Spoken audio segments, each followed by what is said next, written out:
Welcome to Figures in History. Join us on a captivating journey through time as we uncover key facts about influential individuals who have shaped our world. In this episode, we will be discussing Antonio Vivaldi.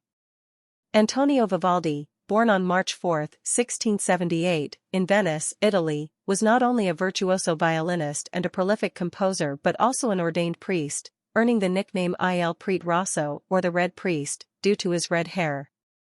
His health was fragile, and he was afflicted with what was described as strettezza di petto, which translates to tightness of the chest, believed to be a form of asthma. This condition exempted him from saying Mass, but did not deter him from becoming one of the most influential composers of the Baroque era. Vivaldi's contributions to musical form, particularly the concerto genre, were enormous, establishing a model that composers would follow for generations. Vivaldi's most famous work, The Four Seasons, is a group of 4 violin concerti, each representing a different season. What makes this piece particularly interesting is that it is one of the earliest examples of program music with a narrative element. Each concerto is associated with a sonnet, possibly written by Vivaldi himself, that depicts scenes appropriate for each season. The Four Seasons not only showcases Vivaldi's mastery of the violin but also his ability to convey vivid imagery through music, painting oral pictures of nature's scenes, from birds chirping in spring to a warm summer storm, the harvest in autumn, and the icy chill of winter. Vivaldi was a trailblazer in the development of the concerto form. He wrote over 500 concertos, an astonishing number for any composer. His approach to the concerto, fast slow-fast movements and the use of ritornello form, where a recurring theme alternates with freer, episodic sections, became a standard in the Baroque era and beyond. Vivaldi's concertos were not only for violin but for a variety of instruments, including the flute, bassoon, cello, oboe, and even mandolin, showcasing his versatility and the wide range of his musical interests and capabilities. Despite his success as a composer, Vivaldi faced financial difficulties throughout his life. His career had its ups and downs, with periods of great popularity and times when his music was less in demand. In his later years, he moved to Vienna, hoping to find patronage under Emperor Charles VI, who was an admirer of his work.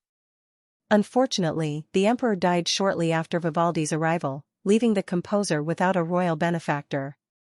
Vivaldi died in poverty in Vienna in 1741, and his burial was a modest one, befitting his financial state at the time. Vivaldi's music fell into relative obscurity after his death. It wasn't until the early 20th century that his work was rediscovered, thanks in part to the efforts of researchers such as Alberto Gentili, who began to uncover and publish Vivaldi's compositions. The revival of interest in Baroque music and historical performance practices in the mid-20th century brought Vivaldi's music back into the concert repertoire, and today he is recognized as one of the greatest Baroque composers, with The Four Seasons being one of the most recorded pieces in classical music. Vivaldi spent a significant portion of his life working at the Ospedale della Pietà, an institution in Venice for orphaned or illegitimate girls. As a violin teacher, composer, and conductor there, he composed many of his works for the all-female music ensembles of the Ospedale. These ensembles gained considerable fame and were one of the reasons Venice became a hub of musical innovation.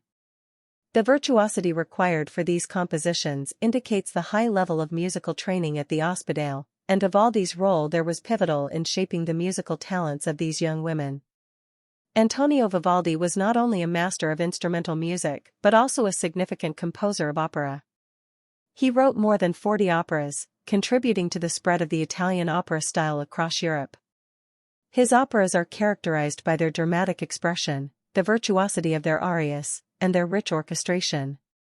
However, many of Vivaldi's operas have been lost, and only a few have been performed or recorded in modern times. This area of his work is still a field of active research, with scholars seeking to recover and revive these forgotten masterpieces. Vivaldi's influence extended beyond his immediate sphere and era. His concertos and harmonic language influenced Johann Sebastian Bach, who transcribed several of Vivaldi's concertos for solo keyboard and for orchestra. These transcriptions are a testament to Vivaldi's impact on Bach, who is widely regarded as one of the greatest composers in Western music history. Bach's transcriptions helped to disseminate Vivaldi's concerto style, which would shape the future of instrumental music in the late Baroque period and beyond. Vivaldi's work as a composer was highly innovative for his time. He is often credited with inventing or at least formalizing the ritornello form, where the main theme, the ritornello, recurs throughout the movement, interspersed with more episodic material often featuring soloists. This form became a staple of the Baroque concerto and is a clear forerunner to the sonata allegro form that would later dominate the classical period. Vivaldi's use of this structure brought a new level of coherence and contrast to instrumental compositions. The rediscovery of Vivaldi's music has led to a deeper understanding of the Baroque period and has significantly enriched the classical music repertoire. His works are now standard teaching and performance pieces for students and professional musicians alike. The Antonio Vivaldi edition, a project aimed at recording all of Vivaldi's surviving works, has been underway since 2000, spearheaded by the Italian musicologist and conductor Cesare Ferdinandi. This ambitious project underscores the continuing relevance and fascination with Vivaldi's music, ensuring that his legacy endures and continues to be explored and appreciated. Thank you for joining us on this incredible journey through this figure's fascinating life. If you're passionate about history, don't forget to subscribe to Figures in History for more captivating stories of influential figures from the past. Leave a comment below and let us know which historical figure you'd like to see in future episodes. Your suggestions matter, and together, we can continue exploring the amazing figures that shaped our world. Keep exploring, learning, and shaping a brighter future through understanding the past.